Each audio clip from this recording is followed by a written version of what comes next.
Welcome to Houston Sports Talk with your host, Robert Land. Thanks for checking into the best Houston sports podcast, part of the Bleav Network, and joining me to talk Rockets and Summer League is one of our favorite guests, Frank, with Rockets Chop Shop, fantastic YouTube channel. I know you guys know about it, but if you just happen to come aboard for the first time, go check him out. And it's good to see you, Frank. And where's your Reed Sheppard jersey? Have you bought it yet? I don't see it. Man, I haven't bought a jersey since, oh, Lord, I think the last one I have is a Chris Paul jersey. So I'll wait till we get in the playoffs, then I'll make my selection for whose jersey I'm going to buy.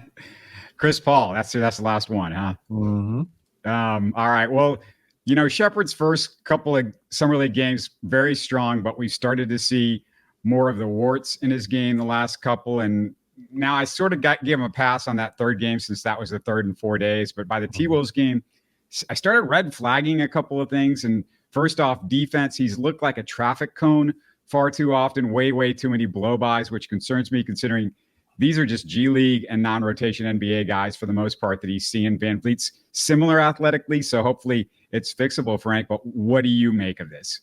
Just overall, I would say that I've been really impressed with his play. I wasn't surprised by anything I saw. I think everything that I thought would happen is happening the way I kind of imagined it would. If you watch some of his college film, those things were there. The thing about evaluating players in college and the NBA is people oftentimes try to equate certain aspects of the game in college as it would be in the NBA. And I'm not a big college rah-rah, like I watch college ball, but I know basketball. And one thing I know is NBA basketball. So I'm more NBA. So even when I watch college basketball, I'm looking at it from the league, the association lens.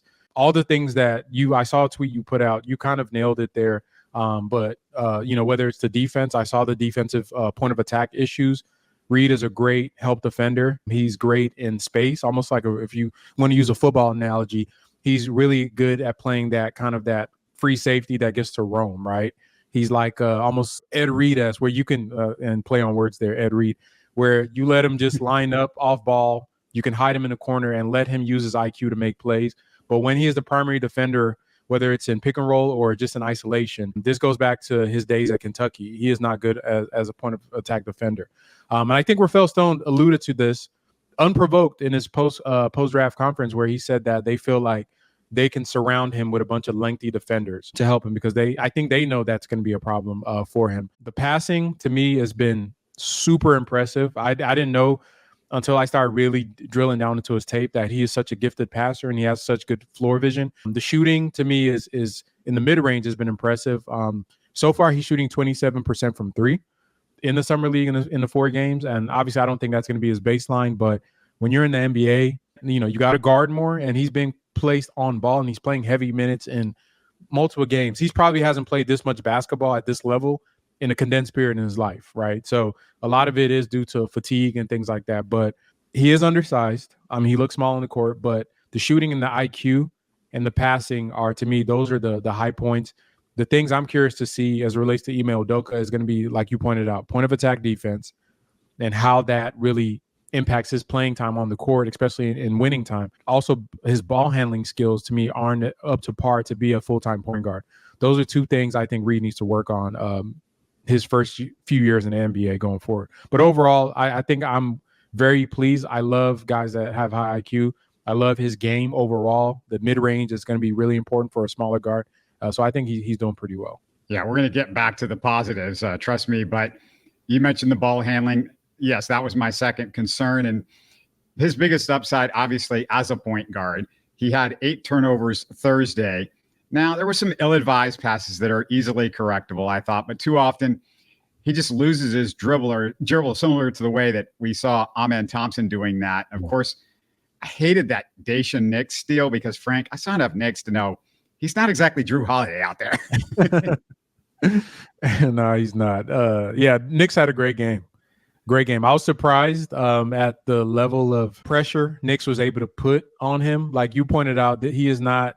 That's not Drew Holiday. That's not a lot of the NBA level guards.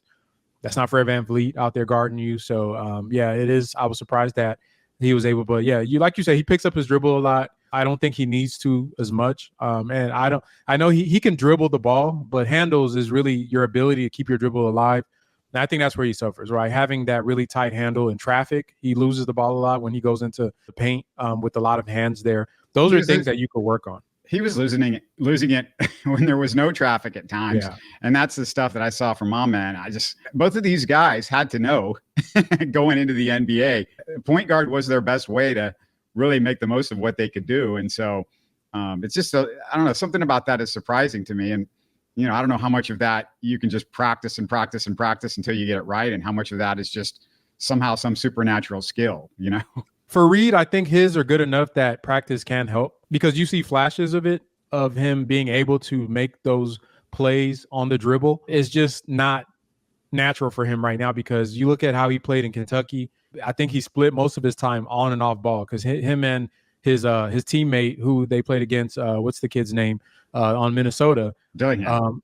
They split the ball handling duties pretty much down the middle. So he really didn't get developed fully as a point guard. So the Rockets, in my opinion, his best ceiling outlook is going to be him on ball as that point guard, that Fred VanVleet position, because his brain and his mind, like, he has vision.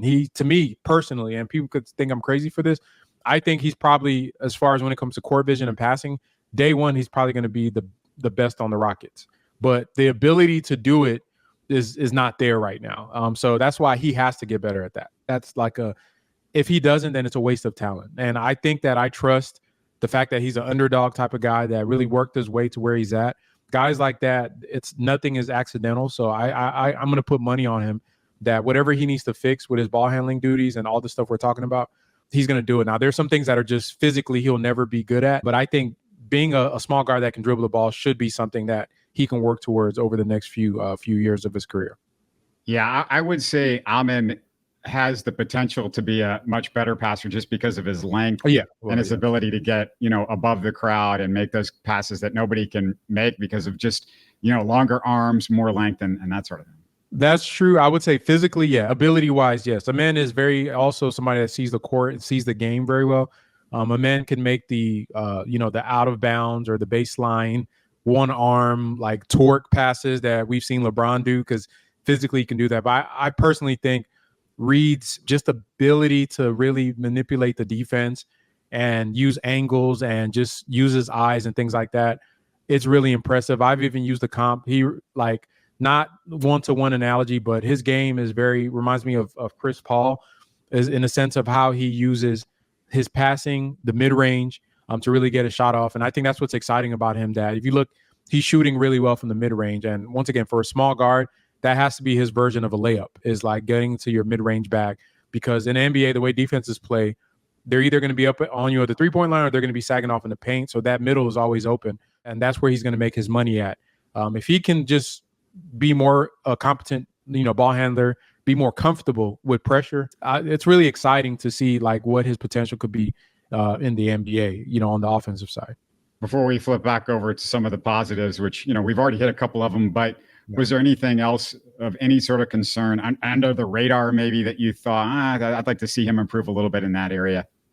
Yeah, I mean, the defense for sure. The defense, it's you think about the guards that are in the NBA, like he's playing Knicks and all these guys in summer league, and they're blowing by him with relative ease. His hands usage is a gift and a curse, because he gets his hand on a lot of steals. He gets what they call blocks, which is the Fred VanVleet blocks of a guy goes for a gather and you rip it out. I don't think that's a block. I don't know why they even call those blocks. That should just be a steal. He gets a lot of those, right? So that's the gift part. The curse part is that, as you guys are seeing, with better players, those are going to be fouls, because they're going to bait you. Once film gets out that he's very handsy and aggressive, they're going to bait him into drawing a lot of fouls with that. And a lot of times he's getting those rips after he's been beat already off the dribble. So he's stealing from behind or from the side. If that's Luka, SGA, Trae Young, whoever you get switched on, Jalen Brunson, hell, even some of the lower tier guards, those are going to be fouls. So his point of attack defense really needs to improve. I think athletically he should be better than he is playing right now. So that's why I think physically, even for his size, like Fred is a good point of attack defender. That comes with IQ and wanting to do that. I don't think Reed has been challenged on that end of the court. I think Ime Udoka is the right coach to challenge him, to say, you got a 42-inch vertical. That means you're explosive. We see what you're doing with the ball in your hand. Translate that over to the defensive side and be a better defender. Defend with your body and your feet and not your hands. Yes, your steals are going to go down, but you're not going to be letting guys walk into the paint. Because if he doesn't become better on that end of the court, it really caps the ability for him to help the team out in the short term.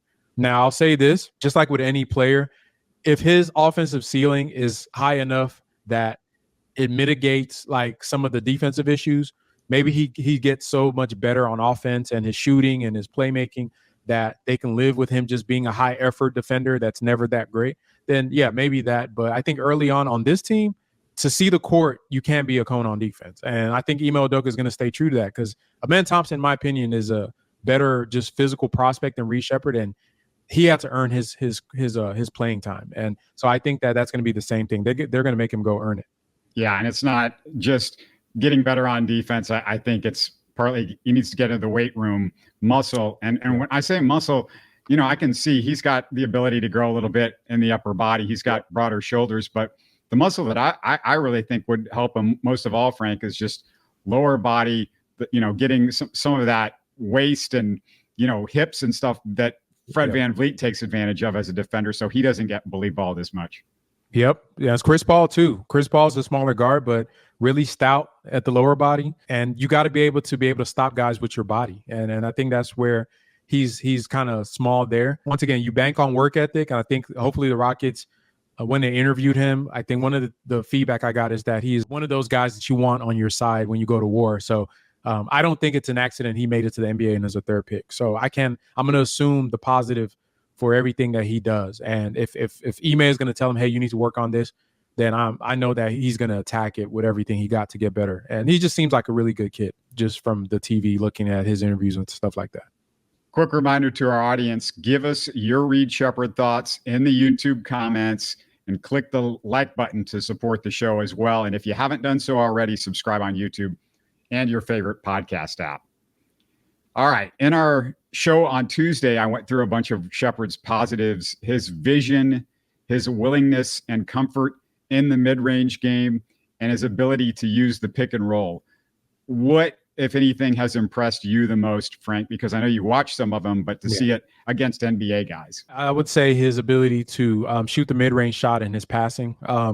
The passing has really impressed me, and it impressed me in Kentucky in flashes, but the fact being on ball right now, getting a lot of reps to play point guard for the Summer League team, his ability to play make is what separates him from just your standard, white guy shooter, the JJ Redick mold of the world, the lower end Garrison Matthews, where guys are just run off screens and shoot. He can pass. Like, he can really, really pass. The vision is there. The IQ is there. And his developmental plan should be going towards that. How can we get him to replace Fred VanVleet? And that's what I want to see, because not only with the passing and the playmaking, you point out the pick and roll reads, he can make all the passes. It's also his off-ball movement. So he does still have the JJ Redick stuff in his arsenal. So if he's not on ball, and that's what's so valuable about players like him, is that you can slot him in multiple places on the offensive side of the ball. And whether it's Jalen Green that's going to be the primary ball handler, or you want to go a little bit post heavy with Al P running a lot of pinch post action where he's doing DHOs, Reed fits in every single place for the team.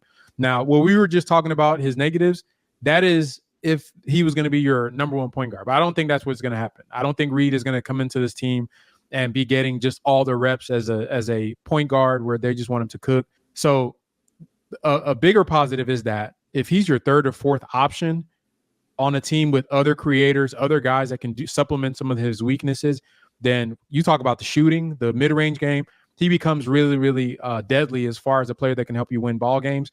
And that's where I really want to see in his first year is how can we use all his skills? Like I pointed, the passing, the mid-range, the shooting, the spacing to help our team win, because those are areas that we really needed help on. Shooting, number one. IQ. Adding a high IQ player to the team is a big plus for me. And another playmaker and Robert, you can attest to this. When Şengün and Fred weren't on the court, the team kind of went to pots for most of the season. So having another guy that maybe he's not on ball all the time, but when you put the ball in his hands, he can make a move and get a perfect read off of a closeout or something like that. It is just something that I'm excited about. Let me ask you this as far as his shooting is concerned. And I'm going to, like you said, I'll try to ignore the fact that it's 27% in the Summer League, which I start getting panicky about the Jabari Smith. We thought he was going to be Klay Thompson, and this guy's going to be Steph Curry, and then they get to the NBA and they can't do it. I'm going to just put that aside for a second. But I was going to ask you about the shooting. Fred VanVleet, what's the difference, do you think, or is there going to be a difference with how much they respect what his ability is to shoot outside from distance? Is he going to be able to pull guys out further and open it more as a 4-on-4 game with Jalen and Şengün, because he's 25 feet away? Because we saw them guarding him 25 feet away from the basket in the summer league. It's going to be up to his ability to shoot. As simple as that sounds, if you make your shots, he has right now, he has a reputation. So that's good, right? It's going to be up to him to confirm or not, whether that should be a valid reputation for him at the NBA level. I think that's really what it's going to come down to. If he comes in the year shooting like Jabari did as a rookie, and teams are going to slowly start sagging off of him. But honestly, to me, I think he is a pure shooter. I think that a lot of his issues are coming down to the level of basketball play, his conditioning, and also just having the reps as a primary creator against better talent. Like this is the highest level of ball he's played in his life. The most reps he's probably played in a condensed period at this level. And I think all of that has taken a toll on him. But from all accounts, this is not the Jabari, like maybe not. You look at Reed from high school, any tournaments he's played in college, the shooting is real. So I think I'm comfortable with his shooting. I'm not worried about the 27% for him right now. I think the shooting is real, and I think that alone is going to draw a lot of attention for the league, because if it is real and his deep shooting is real, it just he needs to reaffirm it once he gets to the big boy games in the NBA. And I think that's going to be fine. If he doesn't have to dribble the ball as much, he doesn't have to be on ball as much. They're probably going to hide him on defense, so he's not the guy you want having to navigate screens, because if that's the case and Şengün's your center, good luck, right? Teams are going to put up 150 on us. I think Ime is going to get creative, and they're just going to challenge him to be a better version of themselves. But I'm not worried about his shooting at all. I mentioned Steph Curry.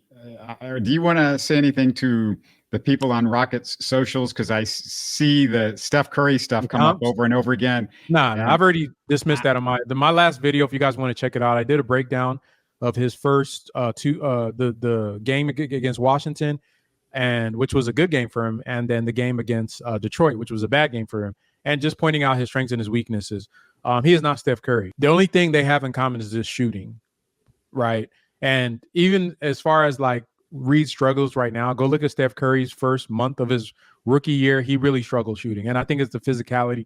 There's a lot of factors that go into shooting for young guys. Steph was shooting really bad to start, then he just turned into the guy we know now. Like by November, December, he turned up a lot. So I expect him to struggle early, just getting adjusted to the NBA physicality. But the thing that is so different, one, Steph's handles and a usage was always high. Steph was the number one option at Davidson.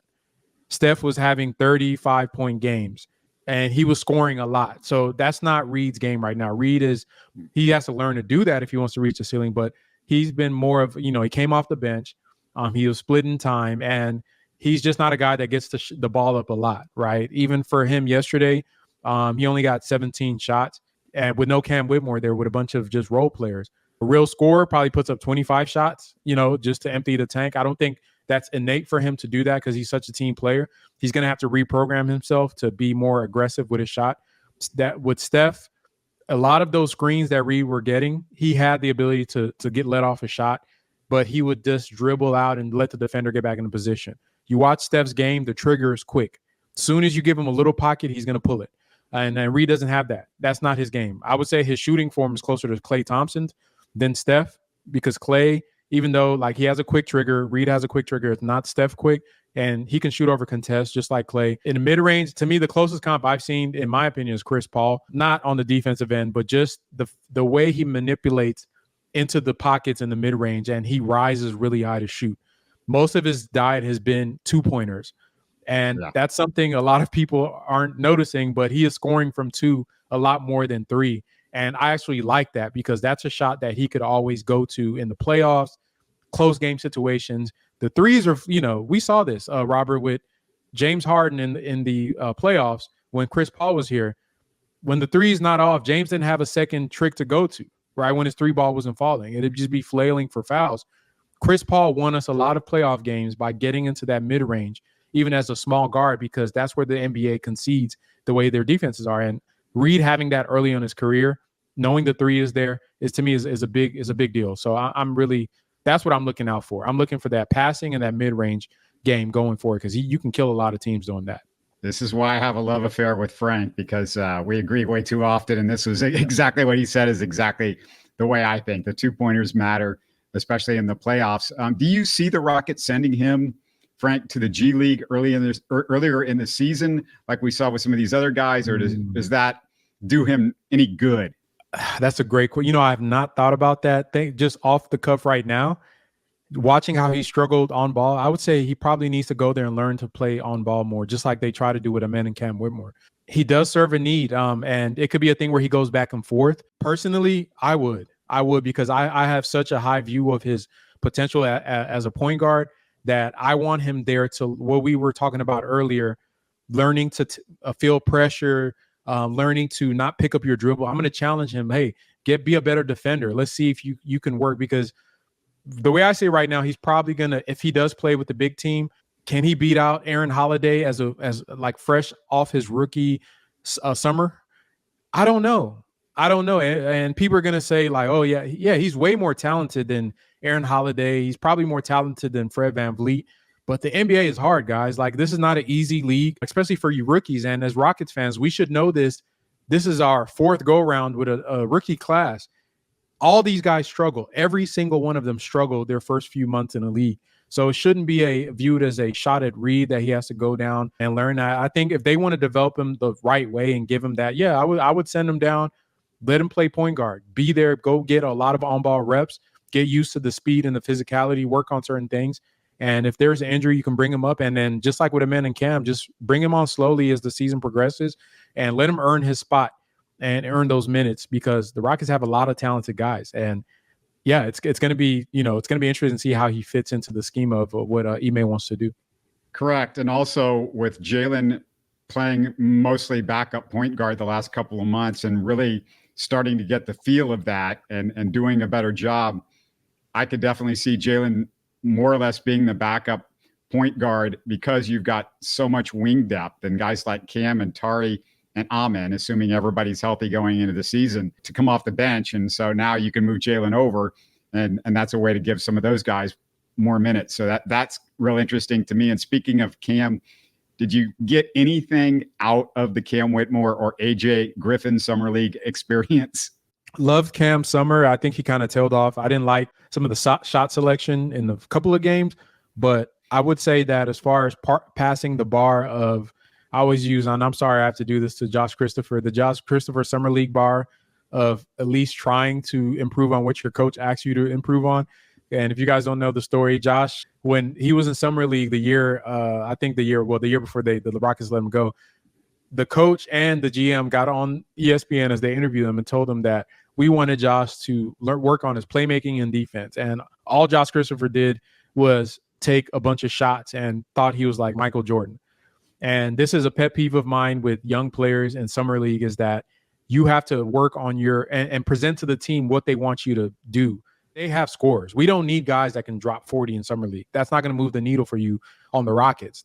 And a lot of people lack self-awareness in knowing that, hey, they want me to come work on my playmaking so I can maybe play a little backup point guard. Cam actually worked on some of those things, and you could see it. His passing, I think, improved compared to his rookie year. I think he was giving effort on defense. I think he was hustling. He didn't look lazy. The shot selection stuff, I think he was pressing in the last game where he wasn't shooting well. Young guy stuff, I'm okay with that. But the fact a player like him could have had every excuse to take 50 shots because he was the best player out there, but he was a little bit tempered and tried to do what the team asked him. I actually took that as a positive, and he's stepping in the right direction. Him and Reed Sheppard are the same age, Robert.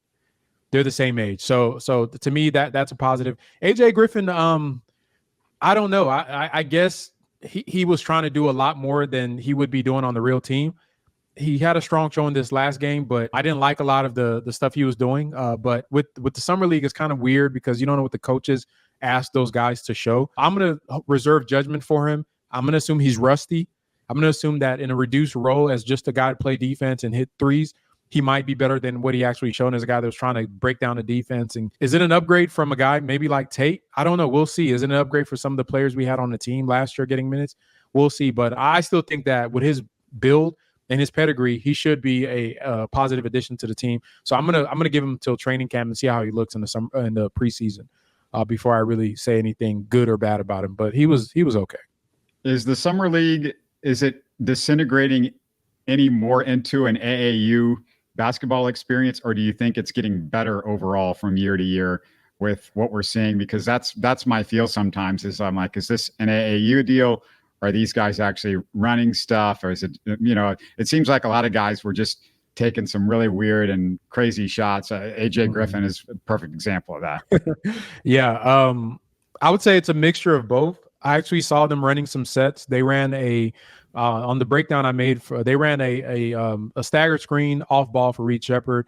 It's a action called motion strong that the Spurs were really famous for, where they'll set two screens for the guy in the corner, and the corner, when he comes off those screens, he gets an entry pass from the top of the key, and then you can go into pick and roll or just shoot off of it.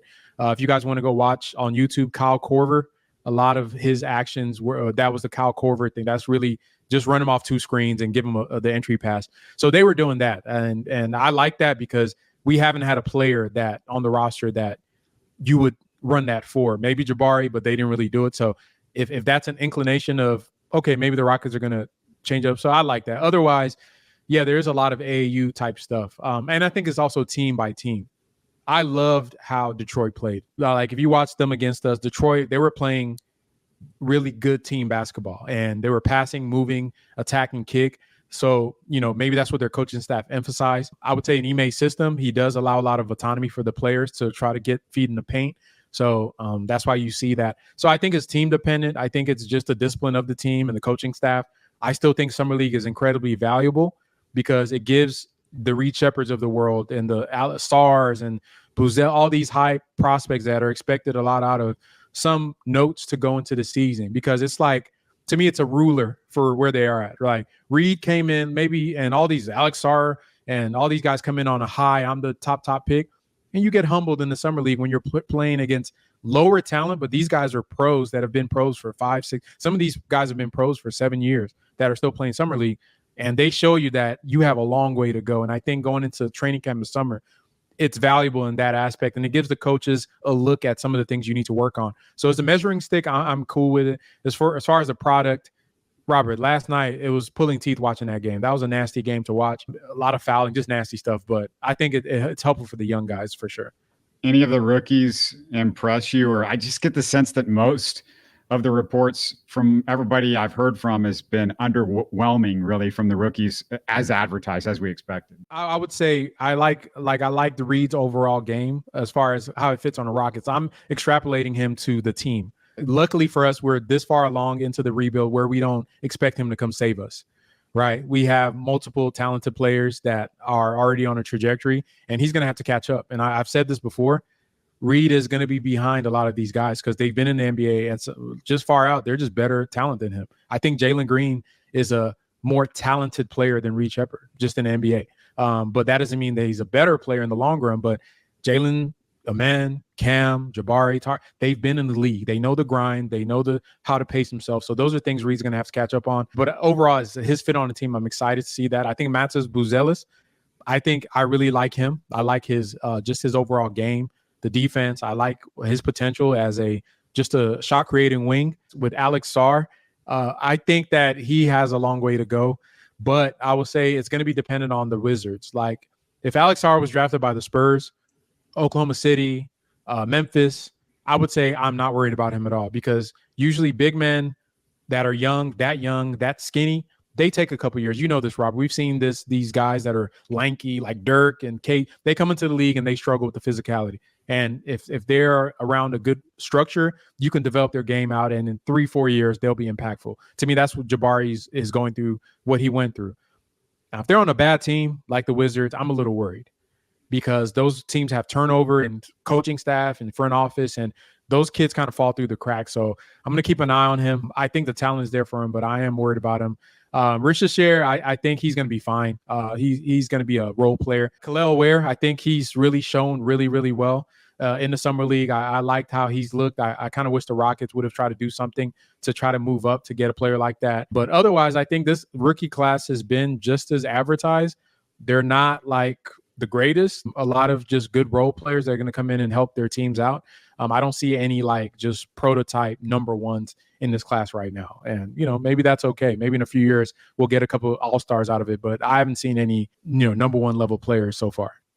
What should people go check out video-wise on Chop Shop that you've already got out, and maybe something that you're working on right now they need to look for? I would say just go check out my Reed Sheppard breakdown. If you want a detailed view with some film notes to match it of what me and Robert just talked about, and everything he's hit on, I kind of saw on the film.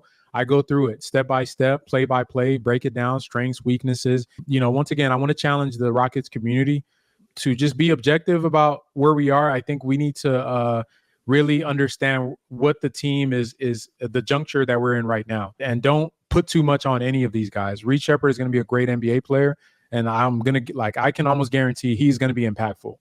At what level, I'm not sure, but I know for a fact that baseline he's going to be impactful. But let's not do this thing where we do every year, where it's like, they put a lot of pressure and he has to be like an MVP player or he's a bust or just let the kid be a rookie, let him learn the NBA, and let him learn it in quiet, and just let him just be a rookie. We know how this story goes. This is year 4 of this. Don't break up and don't put him against Jalen or Reed versus this player. Just let the kid be a rookie and let him enjoy his time learning from the league. He's worked really hard to get to this point where he's at. He's very talented, but his work ethic to me is his biggest attribute, and he's going to have a little bit of runway because he doesn't have to do anything right now because we have 6 other guys that are on the clock, honestly. So other than that, check out the breakout video if you want to see more detailed on it, detailed breakdown of Reed Sheppard. Yeah, and we need to find a good nickname for Reed Sheppard. I don't particularly like anything. You don't like Cocaine Curry? Yeah, I don't like anything with cocaine. And cocaine to me means like really sped up, and he's anything but sped up. He goes at his own pace, and that's a good thing too. But yeah, I feel like we need something for him.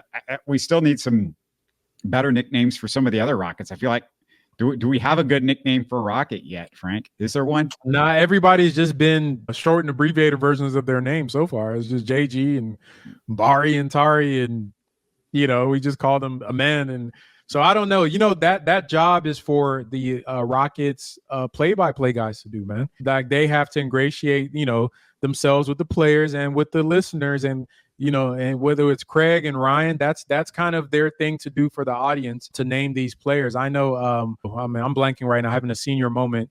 Calvin Murphy and Bill Worrell. Bill Worrell named a lot of players. Yeah. That he named a lot of players, and that's to me, I've said that before on Twitter, and I got a little backlash on it and but that's how I grew up. The play-by-play guys name the players, and we agree or disagree with it. So Craig and Ryan, let's see what they got. They need to start naming these guys and see if something sticks. Yeah, I remember that the dream came from, I believe it was a writer, a Houston Post writer, somebody in the print journalism era that gave him that nickname when he was in college.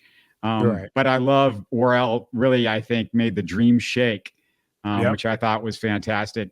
Part of the lexicon, and I don't know if we've had a Wall of China, and I mean we've had the franchise. I mean they're so it's an honor to me for them to do it. I guess maybe possibly the community can do it now, since there's no print is kind of antiquated in today's. Now I guess the version of print, it would be podcasting. I don't have a name for him, and I think the most power is going to be with those guys, the play-by-play guys or the radio guys. They got to come up with some. But yeah, I think we have so many guys that need them. I like Şengün has a nickname. I think he's probably the one that made. I know the Wizard. I don't like the Wizard, but I think it's sticking for him. I think I've seen it. I haven't seen it really.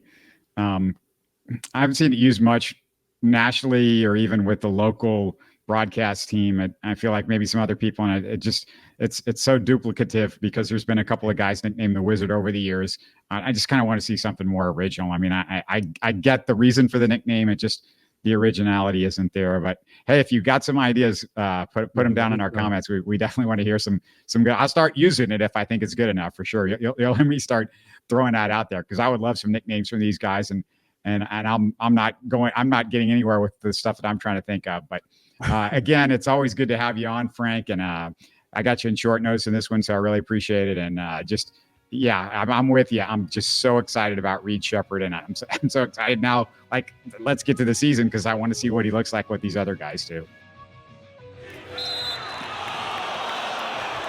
You're listening to Houston Sports Talk. Hey, don't forget to support us by subscribing and commenting on YouTube. You can always listen to us on Spotify, Apple, or your favorite podcast app. Tell your friends about us and share our show links on social media. Spread the word, everybody. Thanks for listening.